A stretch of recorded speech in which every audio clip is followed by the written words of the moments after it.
Hello and welcome to the Commander's Quarters, your Magic the Gathering source that helps you command your budget. This show and episodes like this one are possible thanks to viewers like you. If you're looking for an easy way to help support this show, make sure that you like, share, and subscribe. Also, hit that bell notification icon so you don't miss any new episodes. You can also go check out our playmats and other merchandise at thecommandersquarters.com. We also have a ton of brand new t-shirt designs in stock, so make sure you check out those as well. Another easy way to support this show is with our TCG Player affiliate links. So whether you're buying a deck or individual cards, you can use this general link right here or one in the description. And the final way that you can support this show is by supporting us directly by becoming a patron. There are many benefits to being a patron, and I truly couldn't do this without all of their support. Hey everyone, Mitch coming in from the Commander's Core studio. Welcome to the show. So it is not new Capenna spoiler season, I repeat. Not spoiler season, but we already do have some early spoilers. Yesterday, Wizards gave us some preview cards from the new upcoming set, Streets of New Capenna. And yeah, while I am very excited to see these cards, I am also glad to, well, just get a nice break in between spoiler seasons to just breathe just a little bit. Regardless, if you haven't seen my episode this morning on Broker's Ascendancy, make sure you check that one out because we've got a brand new Ascendancy cycle coming in this set. And this one's got a lot of potential. Let's just say Atraxa players, well, you might want to make note of this one. Regardless, on this episode, I'm going to be talking about some other cards that, well, were revealed for this set and are going to be expensive. So with all that said, let's jump into it.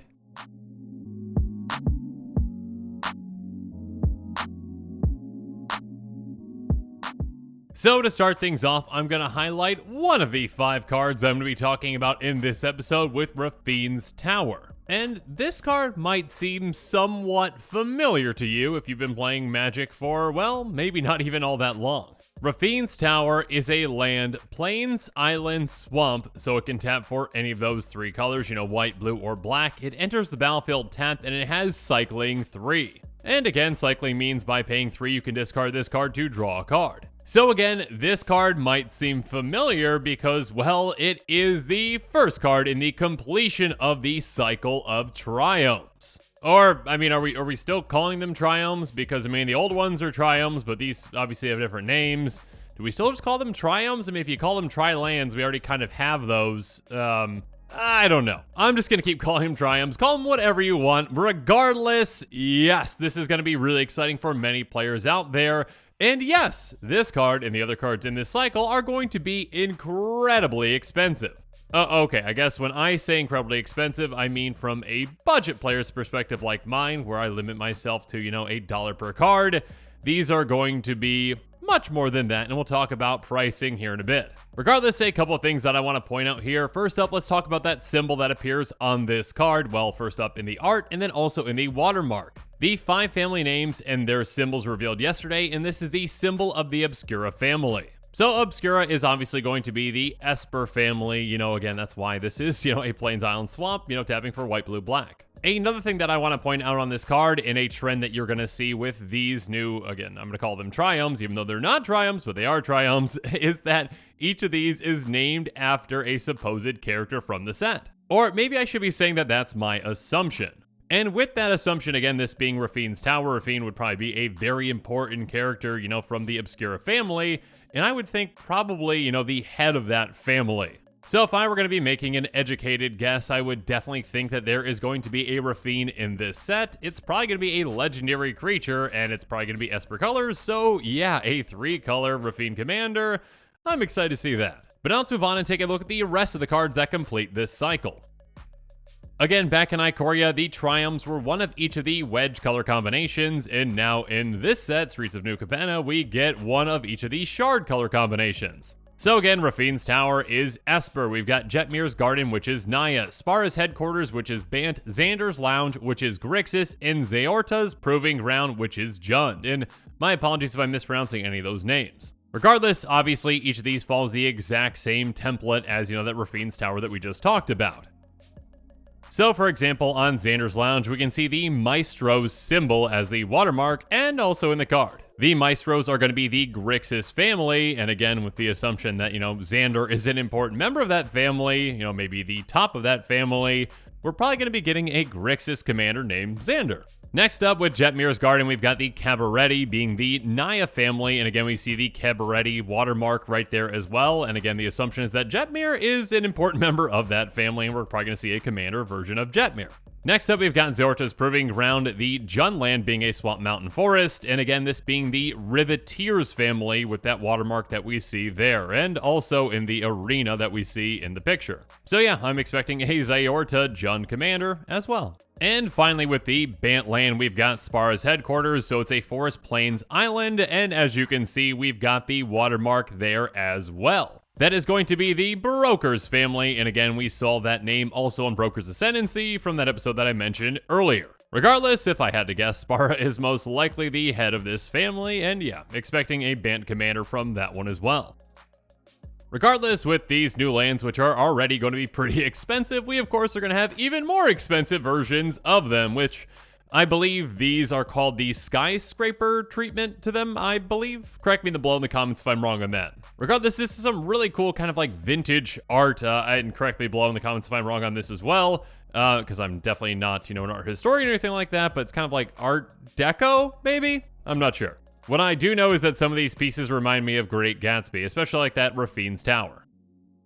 And of course, there's yet another separate version of this card with, I believe it's called the borderless version of the card, but again, correct me below in the comments if I'm wrong on that as well. And of course, each of these seems to highlight in a similar style the actual, symbol or logo, whatever you want to call it, of the family that it represents. Now, which of these styles are going to be more expensive, I really am not sure. But what I am sure about is that these cards that complete the original Triome cycle are going to be popular and expensive like the original Triomes. Again, the Triomes are one of each of the wedge color combinations with Indatha, Ketria, Rogrin, Savai, and Zagoth. And again, my apologies if I mispronounced any of those. Each obviously do the exact same thing, again being, one of 3 colors, so they are 3 land types. They tap for, one of 3 colors, they enter the battlefield tapped, and they cycle for 3. So again, the exact same as this brand new cycle as well. So of course, the option to cycle these cards can be great in case, well, later in the game you don't really need a land and you just want to get rid of it for something else. And of course, on top of that, being able to tap for 3 colors is huge when it comes to mana fixing, especially because of some ways that they work with cards that we'll get to here in a bit. But first up, let's talk about how these cards can help us set expectations for what our new cycle is going to cost. So on Scryfall, we can see that each of the Triomes are decently expensive. Again, the lowest price is that Indatha Triome at $9 or so, and then all the way up to the Ketria Triome at $13.76. So yeah, again, around $10 each depending on the popularity of each of these cards and how much they're used. I definitely think Commander has a massive impact on these cards and their prices. Now, disclaimer, I am not an expert on MTG finance, and there are a lot of different factors that come into play in how expensive a card is going to be. I mean, it's all a matter of supply and demand. And demand, we can probably guess, is going to be pretty similar to the actual original Triomes because, well, they work the exact same. They're just in different color combinations. That being said, obviously the demand for certain Triomes is going to be higher than others because, well, certain color combinations see more play than others. And actually, certain colors, green, interact with lands quite a bit, so a land might matter more to those types of colors and be more impactful in those kinds of decks. So from the demand side, those are all things to keep in mind.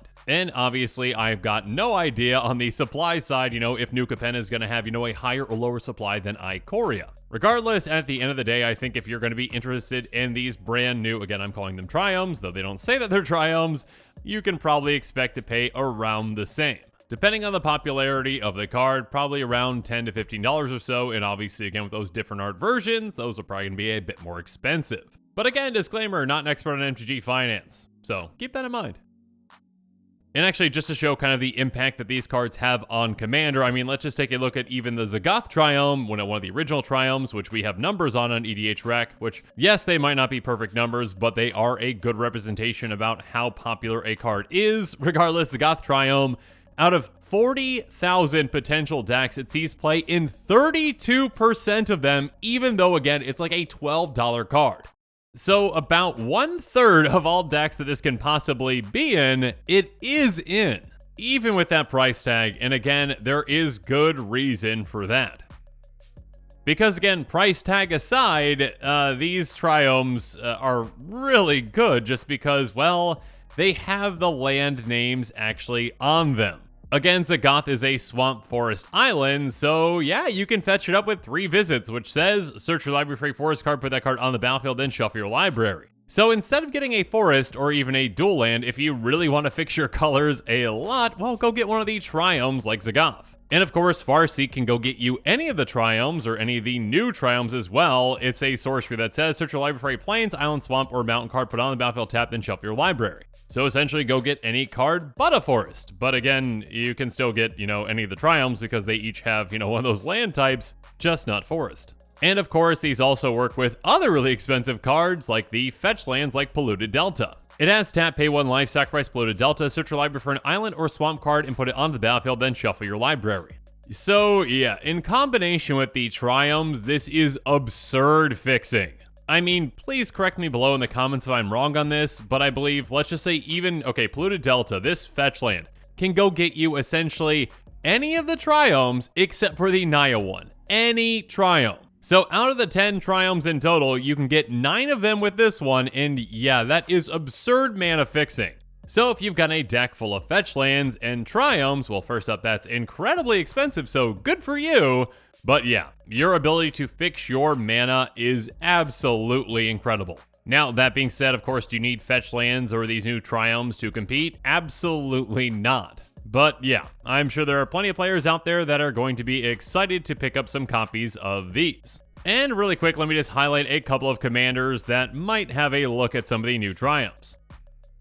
First up, again, because we finally have the new Jund Triome with Ziora's Proving Ground, well, Lord Windgrace is going to be quite happy to see that. Lord Windgrace is a Lands Matters commander that can get lands into your graveyard with that +2, discard a card, then draw a card. If a land card is discarded this way, draw an additional card. But also, again, with a Triome like that one, well, it's all 3 colors, which is great. But of course, on top of that, yeah, you can cycle it to get it into your graveyard, which then Lord Windgrace can get it back with that -3, return up to 2 target land cards from your graveyard to the battlefield. So, in actuality, cycling in combination with Lord Windgrace can kind of help you ramp. Now, obviously, Lord Windgrace is limited to just that Triome, but still, I can see it being incredibly popular in Lord Windgrace decks.